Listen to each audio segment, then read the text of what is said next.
Hello and welcome to Norwood Digest, Norwood Community Media's news magazine show. We have a jam-packed show and we're going to get right to it. Joining me is old friend Charlotte Walsh, and I don't mean old, I mean we've been friends for a while. She is the new president of the Friends of Norwood Center. Just took over in December. You had your election? That's right. And people know her from the show, the proprietor of Charles River Sports. No, Charles River Running. Charles River Running. I used to, there was a Charles River Sports I used to go to. But anyway, welcome again. Thank you. So, Friends of Norwood Center, for people who don't know, tell us what it is. Yeah, Friends of Norwood Center is a nonprofit organization that was founded in 2011, and its whole purpose is to elevate and celebrate Norwood Center. We're just getting going for the year. We have a meeting next week, and we have a lot of exciting plans for 2020. And so you just, like I said, you took over, your election was in December, so you're just kicking off the year. Yeah. What are some of the things that you have planned?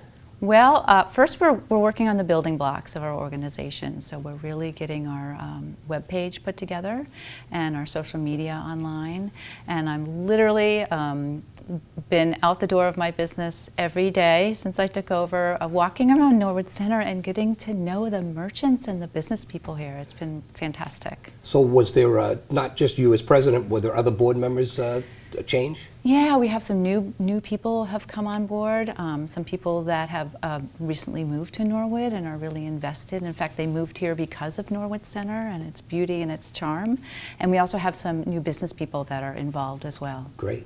So what are some of the things that you've done in the past? I remember, and I don't know if you did this on your own or with the Friends of Norwood Center, you know, you had the race for the around the day after Thanksgiving, kicking off the holiday shopping season. Yeah, Is that yeah. all together with that? Or? Yeah, Small Business Saturday was an event that was definitely supported by Friends of Norwood Center and organized. And so, do you have, what's the next calendar event, or do you have anything scheduled? Yeah, no, we've got a couple things in the works, and I'll just like sneak them out to you. Okay. But we don't have hard dates yet. But what we're really excited about is all the new people that have moved to Norwood and have joined the community, and we wanted to have an event that would be a very open and welcome event to them. Excuse me. And so we're going to do a newcomers pub crawl. Oh, nice. Co-sponsored by Castle Island, another Norwood business, and we're going to go around to the different pubs in Norwood, and the board members will be ambassadors. And so, who else is on your board? Well, we have some people, like I said, residents, and some of the businesses are represented. And excuse me, I'm dying here. This is different than the Chamber of Commerce. This is just for downtown Norwood. Yeah, it's for Norwood Center. That's another thing we're doing, is kind of like defining our boundaries and who we represent. And right now we really, we're an all-volunteer organization, so we kind of only have the bandwidth to Sure. represent the businesses in the center. And so, I'm trying to think what are new businesses down there. I know Bamboo Cafe is, there's a new person coming in there, Yeah, but I don't know who it is yet. Yeah, we don't know yet. There's a great new bakery Oh, that I've just been hearing opened. about this bakery, yes. Chefin' and Eaton, and the baker is Edith, and she's wonderful. I went in there opening day, and her whole family was in there working. And as a small business owner, I know like you have to get your whole family Sure. in there.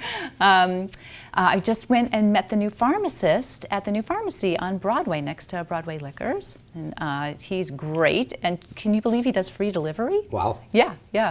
Who else is new? We have the Oasis Cafe, which is right down from Titani, and that's Caribbean cuisine. Oh, nice. And every day of the week she has a different special. I stopped in Wednesday and had dinner there. So there's a lot of stuff changing and moving, and it's just been great to get out and meet everyone and just elevate them through social media and just having conversations with people. Yeah. I mean, there's an old, see, if you haven't been to Norwood Center lately, you haven't been to Norwood Center, right? And, while you're here, let's talk about your business. Oh, Charles River Running. Yeah, we're chugging along. No it'll pun be intended. it'll be 8 years in June, so be ready for a birthday party at the store. We'll have our race this summer in August, the Craft Brew 5K that we hold down at the Space Center with Percival Brewing. We will have a cheer station in Framingham on Marathon Monday. Oh, wow. So if you have someone running the marathon and you want to maybe get out of the elements or anything, we'll have our tent set up in Framingham. And bring your chair and bring your sign and bring your voice. We'll be there all day. Oh, that's cool. Yeah, cheering for our And favorite runners. There's a lot of Norwood runners in that. I think T. Martin still runs, I believe. Terry. Yeah. And all the middle school students will come up to your tent. Right. So we're excited. We got a lot of new things coming up. Yeah. And so what should people be looking for next? What's the next big thing coming up? Yeah, okay, well, we're going to have our pub crawl in the spring, and then as soon as school lets out, we're going to have the farmers market open. Oh, cool. Yeah. So if you know of any crafters or any vendors or any makers, we are taking applications now. And then we are working with the restaurants, and we think we're going to do a restaurant week in Norwood. Oh, what a great idea. Yeah, so probably, we're not sure what time, either late summer or very early fall, but the restaurateurs are so excited to get that off the ground, so we're going to help them with that. And then we want to do a grown-up Halloween event in Norwood That's Center. another great idea. I'm Yeah. going to open a business so I can be down there more. First I have to retire, then go back to work. So we're doing a talent search. I've been trying out mediums. I've been talking to relatives who are on the other side. And so we're going to put together a really fun event for that'll Halloween. be good. Yeah. What am I missing? What else? Well, I think I should just say we can't do any of this without our sponsors and the people that really get behind us and believe in the celebration and elevating the businesses downtown. That's Norwood Bank, Dedham Savings, Rockland Trust, and Norwood Theater. Yeah, that's great.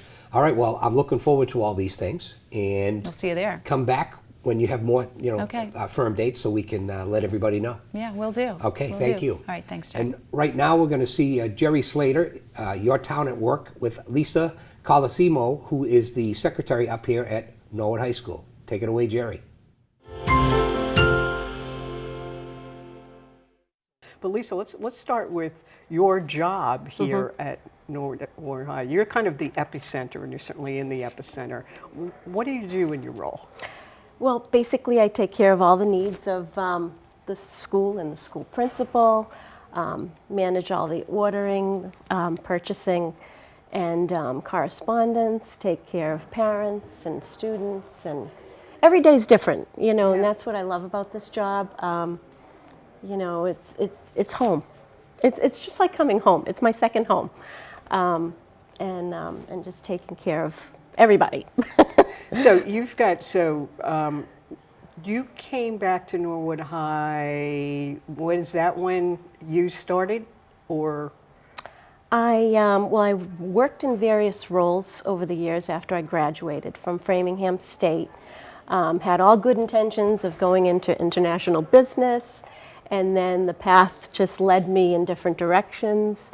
I worked for the American Red Cross for 12 years and really enjoyed working with people. I knew that I was a people person.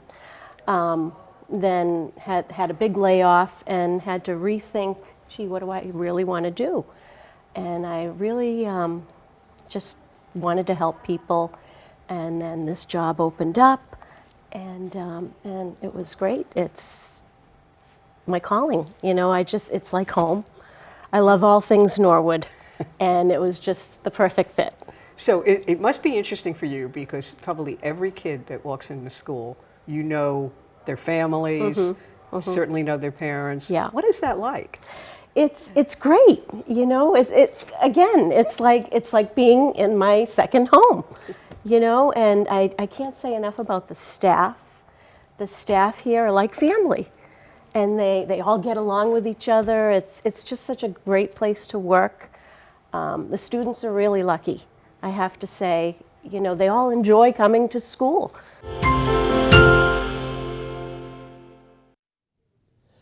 Welcome back to Norwood Digest. Joining me now, we're keeping in the downtown Norwood in a little way, but we have Frannie Downey from the Norwood Art Association. Yep. So tell us What is the Norwood Art Association? Okay, so the Norwood Art Association was founded in 1978.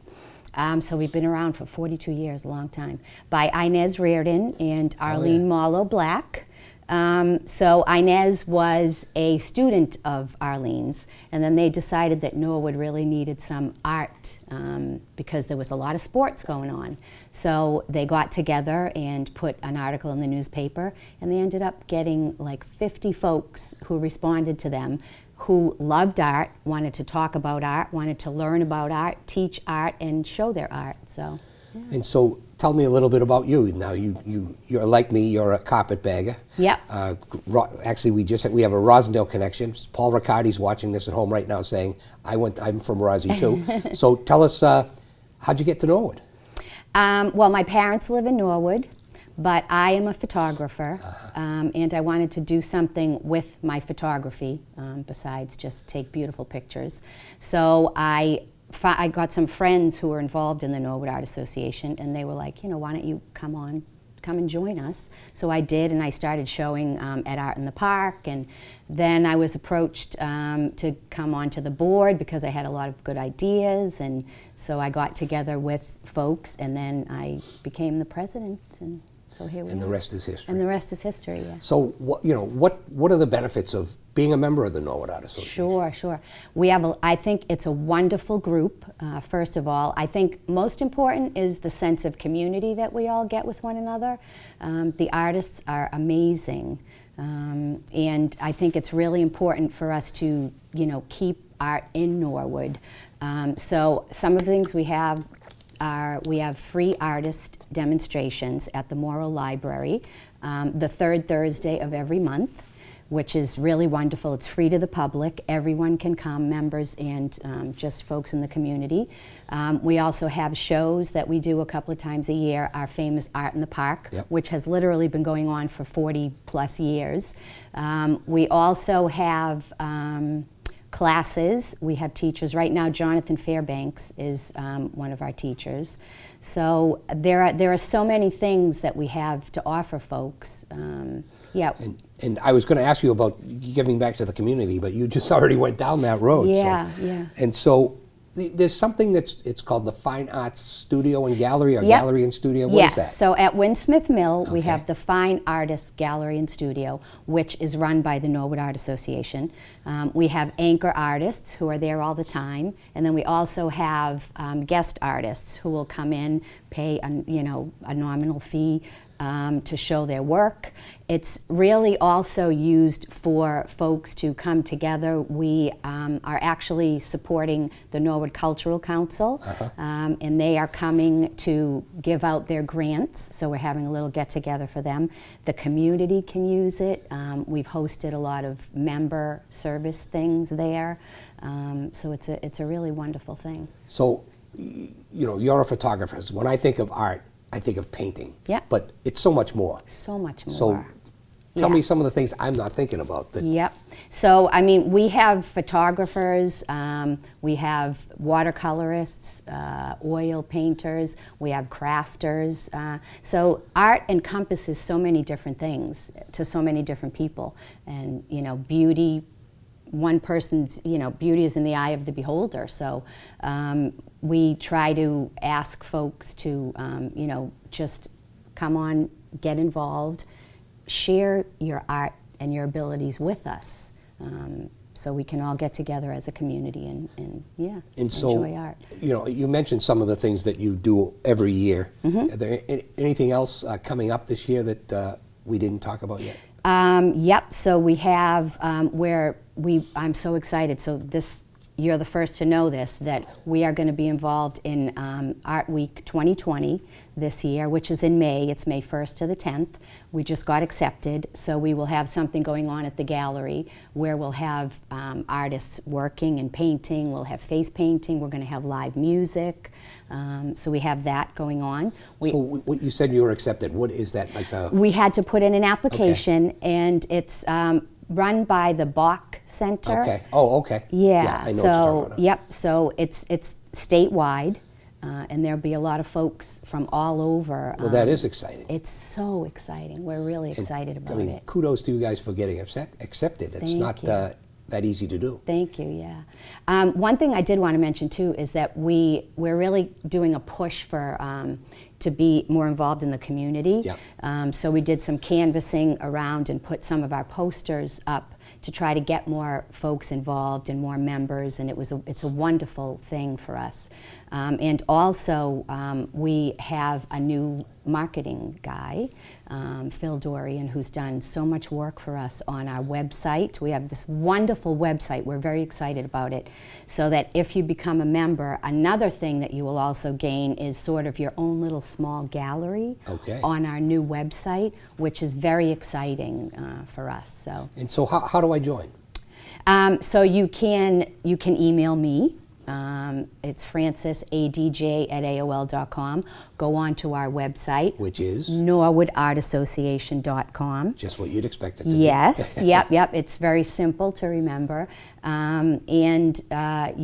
We have a treasurer, so you can send her your little check. It's $20 a year, which is really not a lot. We offer so much, so it's definitely worth. You get your $20 worth. That's for sure. So that's new that you have a marketing person, I think. We do. Yeah. Yeah, we've always had a website, but it's been lacking in a lot of areas. And Phil has really just taken over, and this whole marketing push, I think it's going to be a really great thing. When we went out, we got so many, of the small businesses in Norwood Center, and to be involved and put up our posters, because we need to get ourselves out there more. So yeah, what else should we be looking for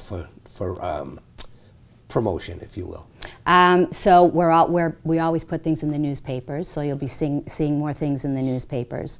The posters, social media, we're hoping for Phil to get us on Instagram. I don't know too much about it, to be honest with you. You could ask my daughter. Yeah, so my son, but so we're going to get on Instagram and get that going, so that's exciting. Well, it sounds good. And you've got a nice partner with Charlotte, who was just on here at the downtown. I do. I'm very excited to talk to Charlotte. There. Yeah, we already exchanged information, so hopefully we'll work with her, she'll work with us, and we'll do some more downtown, because that's where we need to be. Right. So is there anything that you want to make sure people know that I didn't ask you?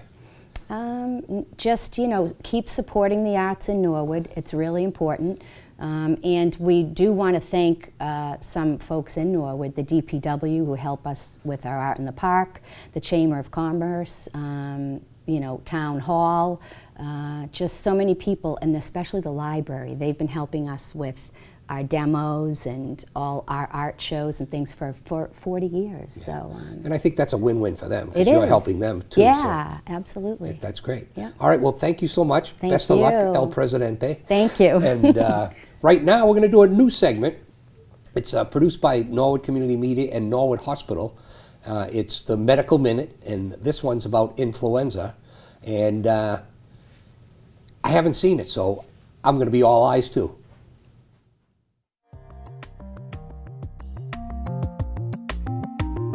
So influenza is very communicable. We typically see it starting in the winter. Right now we're seeing a significant amount of cases, still very active. It started mostly with influenza B in December, and now we're seeing an even mix of influenza A and B. In terms of the disease itself, it's, thankfully, typically a 7 to 10 day course of flu-like illness. Patients typically feel rather ill, cough, runny nose, body aches, chills, fevers.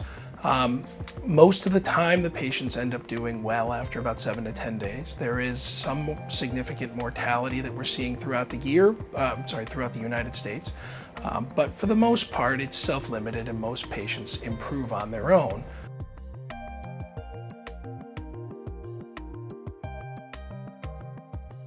The difference between the two is mostly based upon either the H or the N, the hemagglutinin or the neuraminidase, and there are different strains. There are many different strains, but influenza B is typically, for the most part, A and B are just as transmissible, and patients can get just as sick.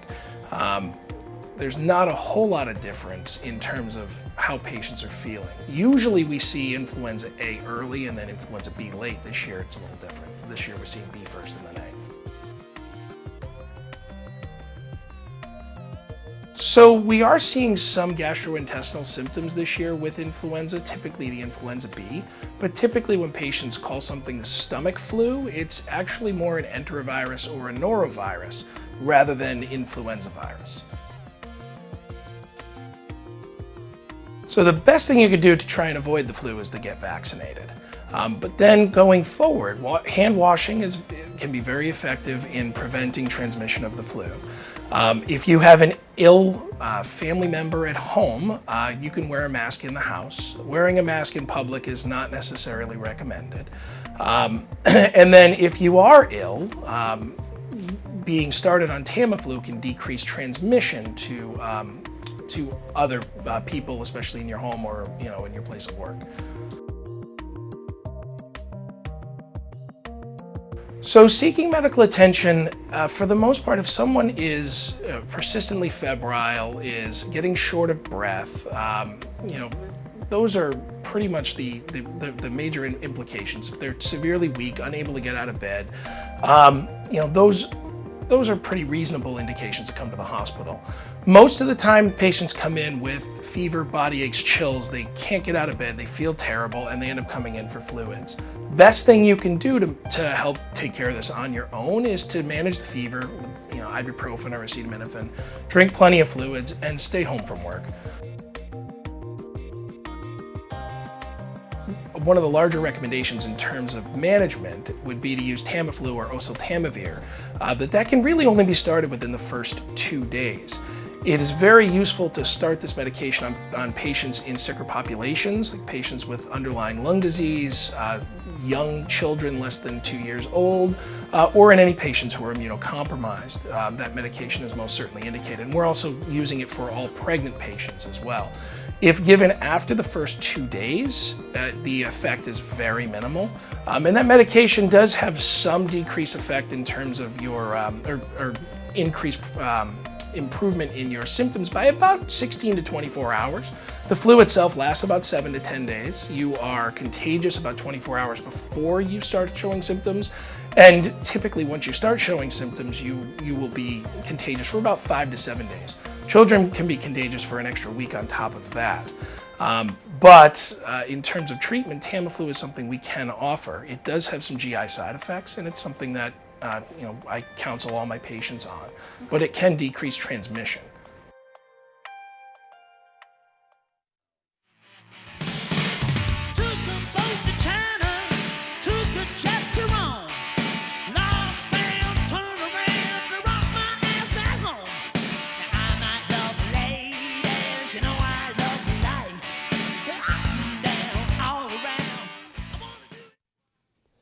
Welcome back to Norwood Digest. Joining me now is Cowboy Mach Bell. Before we get into anything else, Mark, how does a guy from Holliston get the nickname Cowboy? Jack, I was hoping you weren't going to open with that one, dude. Actually, we won't. Save that for later. So, it's not every day that we get people who were in People magazine on our show, and this is a People magazine as a special edition. I can't say where it was from. It's on the 4/17. Oh, it's on now. Yes, right now. Right now. Right now, from January to April. And it's Aerosmith, but inside is a picture of one of the renditions of the Joe Perry project, and our guy Mark is right here, and he was the lead singer for that group in. What, 80? I joined in 1982, and I was with him until 84, when Joe went back to Aerosmith for some reason. Crazy guy. So we jumped ahead a little. So let's get back to, all right, so you're a kid in Holliston High, you're playing the cello. You're right. And then all of a sudden you say, I think I want to learn how to play guitar. For some reason, when I was 13, it just became out of the sky with the Beatles, the Kinks, the Rolling Stones, and I already knew how to move my fingers on a fingerboard, but a guitar had frets, and it was loud, and looked like a little surfboard. And I would guess you'd get more interest from the young ladies playing guitar than cello. I never noticed that. Yeah. But And then I found other guys that played music. And that's how I first came to Norwood, you know. I was in Holliston, and I knew this town for the auto mile. Sure. But you know, this is a place where you come to get musical equipment. Back in 1972, my teenage drummer, Bobby Edwards, wanted to get the biggest Ludwig drum set, like Ringo's, except about 4 times bigger in a special color. And there was a guy here in Norwood, Jack Adams, from the famous Jack's Drum Shop in Boston. Same guy, Jack Adams. He was working out of the store right here in downtown that became Farnham's and then Vader. And we came down in Bobby's dad's 1962 Impala, and we filled that thing up with drums, the trunk, the back seat. I was carrying a big floor tom in my lap. And anyway, I got this band together with Bobby called Thunder Train, and we were playing the Boston scene. And there was this little club outside of Fenway Park behind the left field wall called The Rat. Oh, yeah. Down in the cellar. Big scene started cooking there around 75, 76. And Thunder Train, our band, started rocking. And pretty soon there was an album called Live at the Rat that was recorded with a bunch of these bands, the Real Kids, DMZ, Willie Alexander. And then we started moving from Boston to New York, clubs like CBGB's, Max's Kansas City, playing with bands. Well, the Cars were opening up for us, new band. The Romantics, What I Like About You, opened up for Thunder Train. And it was an exciting time. We played with the Runaways. Everything was going great. It was going great, Jack, until 1979. I'd been with the band for 5 years. I'm 29 years old, and I still haven't got that big contract. And I said, I guess it's time to retire from music. So I finally hung up the rock and roll shoes. I went to get a job in Wellesley at my old man's stereo store, the Music Box in Wellesley. And I'm working. I was too scruffy to work on the sales floor. So I'm down in the cellar, taking in broken down equipment, cleaning it up, changing needles. I get this call from Boston, Tim Collins' management office. Earthquake Morton's on the line, says, Mach, Tim Collins just signed Joe Perry of Aerosmith as his newest client, and they need a new singer, and we think it should be you. Jack, it would be like if you got a call, Jimmy Fallon just left The Tonight Show. We're big fans of the Norwood Digest. We've been watching it for 10 years. We think I wish I had a nickel for every time that happened. I mean, I fell out of my chair. And believe it or not, I had been knocked down so many times by the music industry's a tough one. Yeah. You know, it's like trying to be a baseball pitcher or a star on the stage, you know. And I thought my time was done, and I said, I'm sorry, I don't even want to audition. I don't want to have the door slammed in my face again. I hung up the phone. Can you believe it? Yeah. I went over in the corner and I started kicking myself. What the heck did you just do? That's when this whole story begins. Yeah. Once a rocker, always a rocker. Starts with the phone call on page 1, and then it takes you through. The phone rang again, and I said, yeah, I'll do it. Well, they said you're going to do it. And so I said, okay, I'll audition. They gave me the 6 songs. I auditioned, and next thing you know, I'm touring the United States. I'm touring South America and Canada with Joe Perry, who in the 1970s, you remember, Walk This Way, Sweet Emotion, Toys in the Attic, all that. You know, he was the biggest rock and roll guitarist in America. I mean, he was our Jimmy Page, our Keith Richards was Joe Perry. And for a guy like me that likes to sing with a powerful rock guitarist next to me, because I'm a singer, I was a cellist. I did play guitar, but I switched over. I did the singing thing. I heard you were a singer as well, right? Yeah, I sing solo. Solo, you can't hear me. Good one. So let's get to the book, because I want to really talk about the book. All right.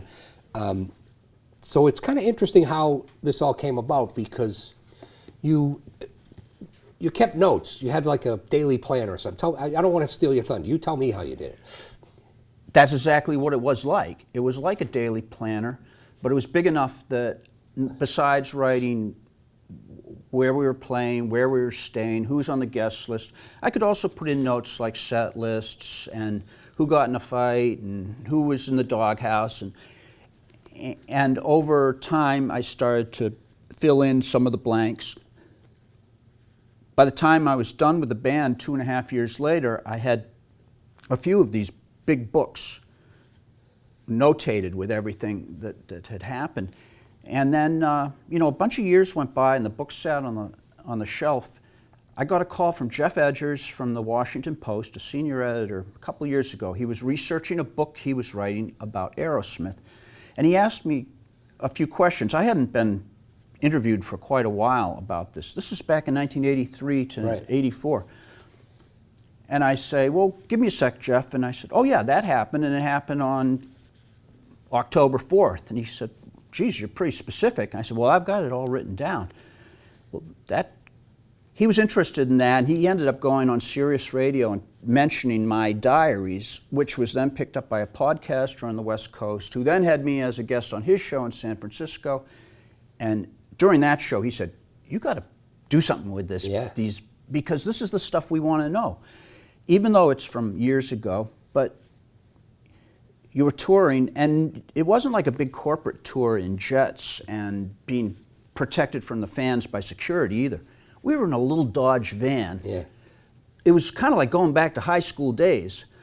And, you know, one night we'd be playing with, well, I was just listening to Steppenwolf out there. We were playing with Steppenwolf or the Stray Cats or Cheap Trick one night, but the next night we'd be headlining in some little dive.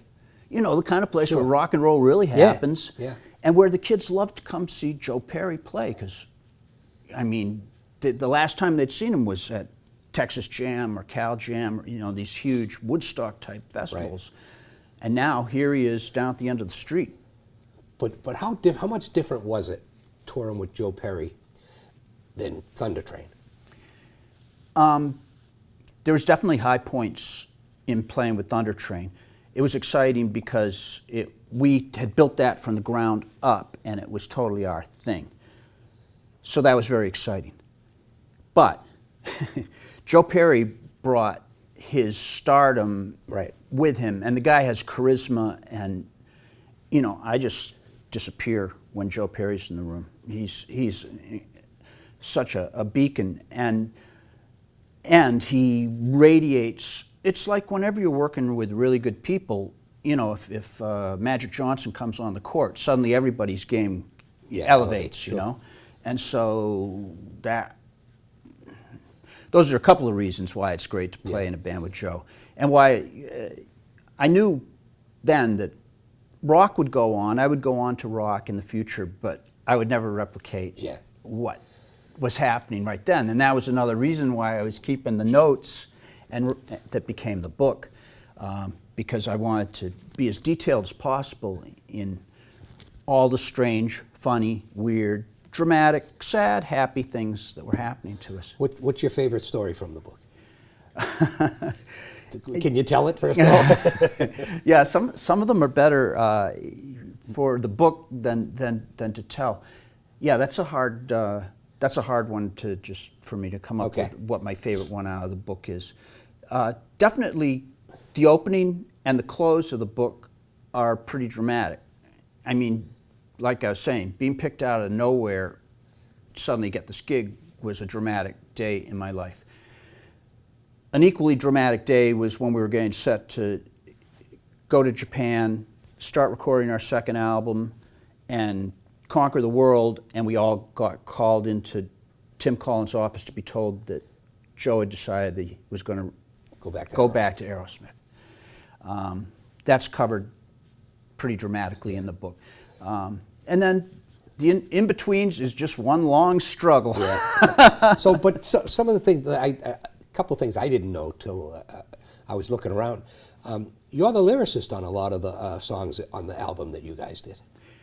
Yeah, I wrote all the lyrics to all the original songs that Joe and I wrote. There's a couple songs that were brought in from outside writers, but otherwise I did all the lyrics for... And the name of the book. And the name of the book, Once a Rocker, Always a Rocker, is the name of our album and the name of the first song that I wrote with Joe. See how I did that? Yeah. Kind of all ties together. Yeah. So tell me how did you do? Like, how does that happen?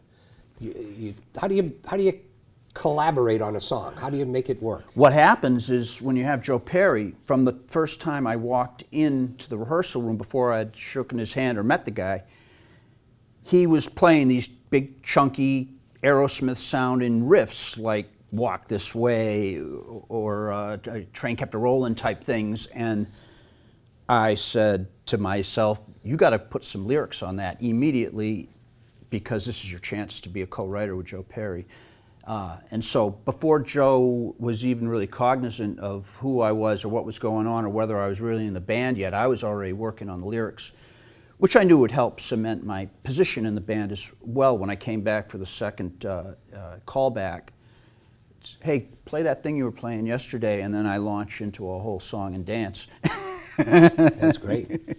You know, you got to take it where it comes, right? So, but that's pretty impressive. Like it like hits you all of a sudden. Yeah, well, the guitar talks to me. Yeah. I am a guitarist. I'm left-handed. Joe's left-handed. Our bass player, Danny Hargrove, was left-handed, and our drummer, Ronnie Stewart, was left-handed as well. We were four. Are you really? Yeah. Jack, I don't know how you would. We're the only people in the right side of our minds. Bunch of southpaws. Yeah. So, one thing I heard you talk about, or read that you're talking about, the difference between touring with Joe Perry in the United States and then down in South America. South America, this was an incredible experience because we went to Caracas, Venezuela. We were brought in by a bunch of Mercedes and Audi salesmen. Here we are in Cartown, who had hired us to play a 20,000 seat arena, not one night, but 2 nights, as the headliner.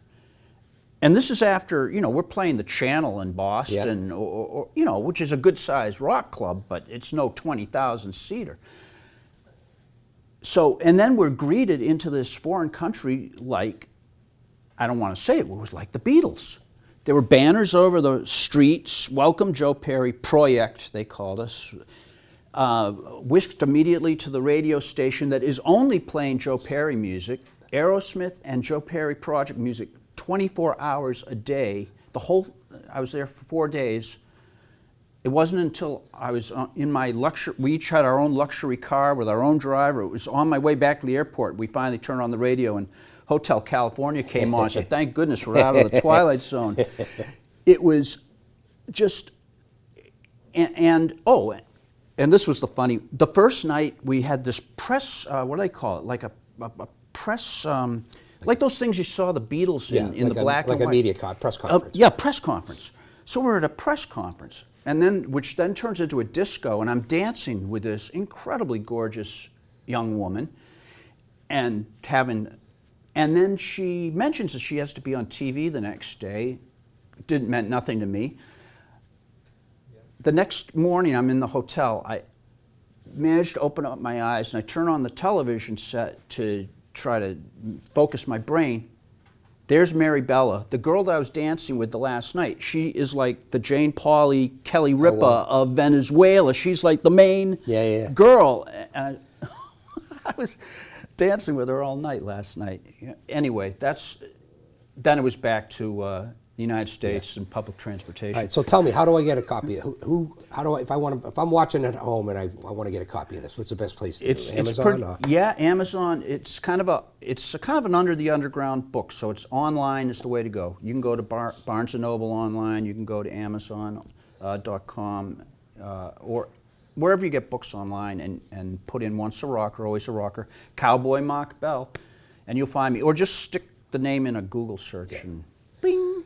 All right, so we're going to take well, not really a break, but we're going to come back and talk a little bit about the Norwood connection that we have.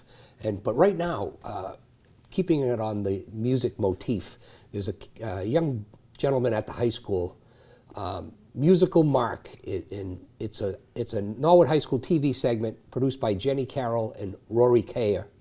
And let's go meet Musical Mark. Senior Mark Larrabee has a passion for percussion. My personal favorite is timpani. That's my favorite. It's kind of seen as the leader in the orchestra. The timpani is a drum. It's basically a membrane stretched over a large bowl traditionally made of copper. Larrabee says he likes playing it because it makes him unique. There's only one timpanist in most places, while in other places in the orchestra there's like 50 violins or like 10 woodwinds, but timpani's by itself and it's really exposed and it's a lot of fun for me. Larrabee has been playing for nearly a decade. His percussion skills recently took him to Germany as part of the Boston Youth Symphony Orchestra. We went to Bachfest, which is basically just like a world convention type thing where everybody just comes and plays a bunch of music, and it's really awesome. And then my Boston Philharmonic Youth Orchestra is going to South Africa this summer. Larrabee's enthusiasm for music is all because of one role model. I started percussion because my dad's actually in the percussion business. So growing up, I was always surrounded by music from him playing, and I would go to the rehearsals that he was coaching or judging. So when I grew up, it was just like an awesome experience. Larrabee plans to go to college for music. Basically my ultimate goal is to just be a orchestral percussionist. We wish Mark all the best in his future plans. Reporting for Mustang Magazine, I'm Jenny Carroll.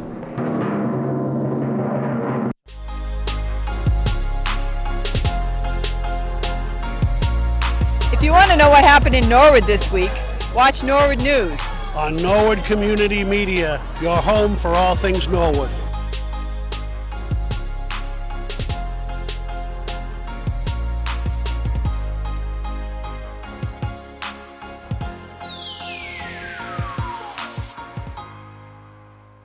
I always say no flu season is ever the same. Each year is different, and we like to keep a close watch on flu activity. Each year, anywhere between 12,000 and 61,000 people die from the flu. Almost 100 times that number are hospitalized, and millions get sick. Flu is a serious disease that we all need to be aware of. Every week during the flu season, the State Department of Public Health issues a flu activity report. We monitor this report to stay informed about flu activity across the state. This week's report shows the number of cases are higher than the previous 2 years in the same week, but hospitalizations for flu are lower. This might be correlated to the higher rate of influenza type B, which tends to be less severe. The best way to reduce your chance of getting the flu is to get a flu shot every year. Even if you still get the flu, the symptoms will be milder. In addition, you can take precautions to avoid being exposed to or spreading the virus.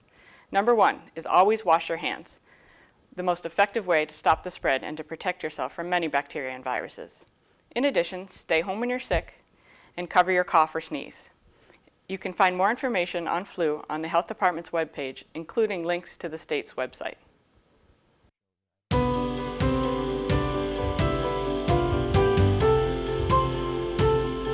If you want to meet the people who make the town tick, watch Your Town at Work, hosted by Jerry Slater. On the latest episode, Jerry heads up to Norwood High School and interviews Kristen McDonald and Lisa Colosimo. Kristen is the Director of Guidance and walks us through the daily routine of her department. She is also in her first year as the head coach for the boys basketball team, and you'll learn the difference of coaching boys and girls. Also on the show, you'll meet Lisa Colosimo, who is secretary to the principal. She is the first face you'll see when you enter the high school, and as a graduate of NHS, she is proud to be back. Tune in to the latest episode of Your Town at Work, hosted by Jerry Slater. Only on Norwood Community Media, your home for all things Norwood. Welcome back to Norwood Digest. I'm still joined with Cowboy Mark Bell, former lead singer of the Joe Perry Project, but now we're joined by NCM's Executive Director, Jack Tolman. And Jack, you have a kind of an interesting story of how the three of us ended up here today. So, shoot. Yeah, you know, the odds of this happening, and Mach and I have talked a couple times about this, the odds of this are very, very slim.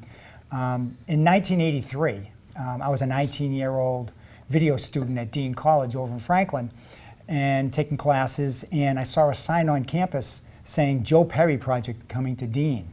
And like Mach said, I'm like, Joe Perry of Aerosmith? I saw him in pictures in magazines, and Cream and Circus and Hit Parade, all these magazines, and I'm like, wow.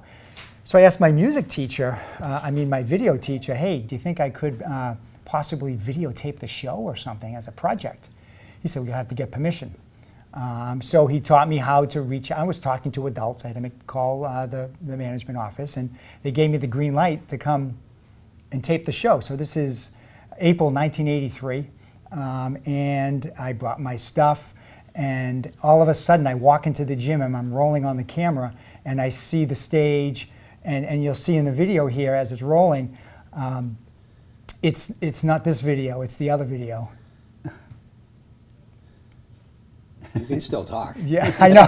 Well, I'm gonna now this one here. Oh, yeah. This one here. Now this is 1983, and I'm in the gym on my camera. And all of a sudden, I see Joe Perry walking in. I'm like, "That's Joe Perry of Aerosmith." Wow. So I videotaped it with some classmates of mine, and we taped the sound check. This was only open to a handful of people, and I had an old VHS tape, and it probably weighed 20 pounds. The whole camera setup that I had. And here's Mach right now. So now he's coming out doing the sound check. And what happened was I was just able to stand there and tape the whole show in 1983. And then afterwards, they came on stage and did the live show.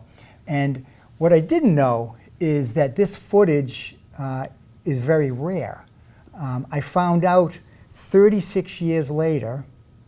I'm doing some work for Norwood Community Media down at the Winsmith, looking at some living local shows that we do with Records and Repairs and Dave Zola for DZ Mods, talking music. And Dave Zola is a Norwood High grad of 1975. So I was talking to him about musicians from Norwood. And back in the day, when you're a little kid, you know who the big kids are. Like, you know, I was in 9th grade, so I knew who all the guitar players were. It was Dave Zola, Stephen Monahan, Ernie Bach was playing guitar, and Frank Coughlin, and this guy named Benny Riley. And so when I mentioned Benny Riley, he said, "Come here, I want to show you something." And so he played me a videotape of this Jimi Hendrix cover band. He goes, "That's me playing guitar." And he goes, "And that's Benny Riley." I'm like, "Oh." He goes, "Do you know who the singer is?" I said, "No." He goes, "That's Mach Bell." And I said, "From Thunder Train and Joe Perry?" And he looks at me like, "How do you know that?" I said, "Well, I'm a big fan of Joe Perry and the project and just a music buff." So he said, "Mach might want to see this." And I told him I had the video. He said, "Mach might want to see this." So a couple weeks later, I get an email from Mach saying, "I understand you have some footage," and not knowing that, and Mach can take it from here, there was like 250 shows. And there's never been any video was never made of the band. That we had an MTV video that we, you know, did for TV, and there's like these one little bit from a show in Toronto and a little bit from a show on Long Island that exists, but otherwise, zip, nothing. You know, nobody ever brought a camera to a club show, and I almost half remember young Jack Tolman out there in the audience with this big monstrous camera filming us because you couldn't miss it. Right. You know, looked like Godzilla out there with this big thing. But yeah, when Dave Zola got in touch with me and said, "I met this guy that knows who you are and who has video of your band, Joe Perry Project," I flipped out. Yeah, and the odds of this, I mean, here we are 36 years later, and we are here sitting here in Norwood, and Mach has written a book, and that the odds of that of happening are just very slim. Right. So where did you keep it? I actually had, it's a VHS tape. It's in my office right now, and if I remember, I'm going to go down, I'm going to give it to Mach right after the show because I want him to have the video, the actual real videotape. I had the tape all along. I wasn't going to throw away a VHS tape with any Joe Perry project. It just sat on a shelf. And I saved it. At your house? Or yeah, it was at my house. It was at my mother's house. It goes back. My mother. Your poor wife. You must have a. I have a lot of stuff. Oh, I remember my mother had to go out and buy the videotape because I didn't have any blank videotapes back then. Yeah. So she had to go to Leachman's or someplace and buy a videotape. So I saved it all these years just because I thought it was kind of cool that I was that close to Joe Perry. And like I said, I want Mach to have it. It belongs with Mach. But just for me to mention one name to Dave Zola, Benny Riley, to Mach Bell, here we are talking about this video. I think it's crazy. Well, thank you so much for filming us. And thanks to your mom for going to Leachmere and getting that tape. Just the fact that we're the only ones in this building right now who know what Lechmere is. Correct. Right. Exactly. And yeah, so it was great, and it was really made me feel good. I could tell from Mach's tone in his email when we met in person what it meant to him, and that was terrific. That's awesome. I mentioned it I didn't know Jack's name, but I mentioned the gig, of course. Every gig's in my book. Everything's in the diary, but also that there's some guy videotaping us is also in the book. Oh, that's cool. Too. It's in here. That is cool. Yeah. So before we close out the show, I think that you wanted to do a shameless plug. I would love to. oncearocker.com is my author's website where you can get links to the book and to stuff like all the shows and Jack's videos and all kinds of stuff is on there. But my other thing is my first big Massachusetts book signing event is coming up next month. Northeast Comic-Con. Collectibles, extravaganza, celebrities, vendors, cosplay, panels, games, comedy, music, food, fantasy, karaoke, and me signing my book and greeting fans. It's going to be March 13th through 15th, 2020, this year, Friday through Sunday. It's up on Route 495 at the Boxborough Regency Hotel and Convention Center in Boxborough, Mass. And there's free parking, kids 10 and under get in free. And yeah, I'm actually even going to be singing karaoke on the Saturday night. Pretty cool. With like Urkel and Xander from Buffy the Vampire Slayer is going to be there. And the Amazing Kreskin's going to be there. Who knew that the Amazing Kreskin was so? Dean Kalusian will probably be there. Yeah. He goes to all of those as a guy that we both know. And so that's great. And so thank you so much for being with us. It was great to meet you. And I could talk about all these stories all night long, but unfortunately we can't. So I just want to thank all the other guests for being with us. And Jack, since you're the executive director, let's let you close out the show. Well, we have, what we're going to do now is we have the video that, the sound check, plus the live version of Once a Rocker, which is the name of the book, edited together for the first time. Actually, this is the first time that you'll see. This is the first broadcast of this pieced together video from 1983. All right.